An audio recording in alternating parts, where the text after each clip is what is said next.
Friends, I am Advocate Amit Kumar Gupta. Today I am going to discuss a very important issue which arises in the case of calculation of capital gains.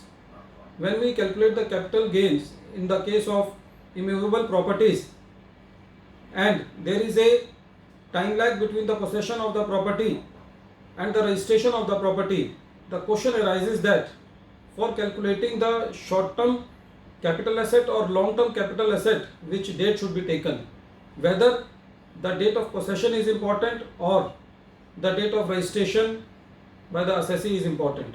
Sometimes when assessee purchases flats, he makes the payment in installments, and sometimes the possession of the property is also given to the assessee and the builder does the registration after a very long period of time.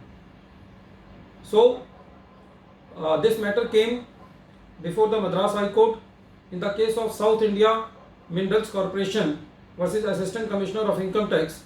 The case was decided in 2019 and the case was reported in 417 ITR page number 306. In this case, the assessee got the possession, but the registration of the property was done after a very long period of time.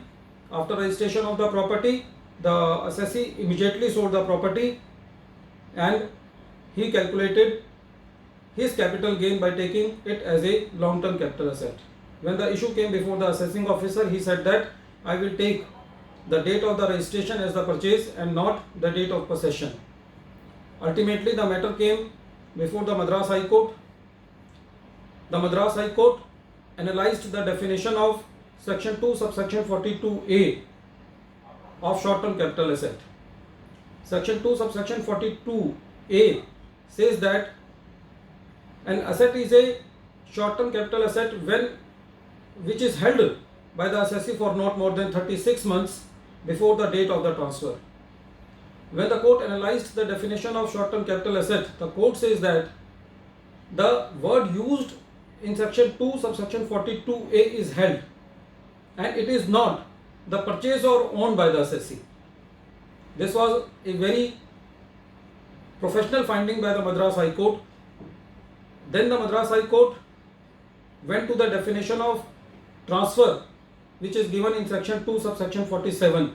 The relevant part is section 2 subsection 47 clause 5, which says that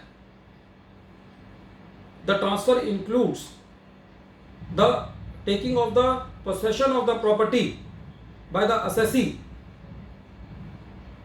in case of part performance of a contract mentioned in section 53A of the Transfer of Property Act 1882.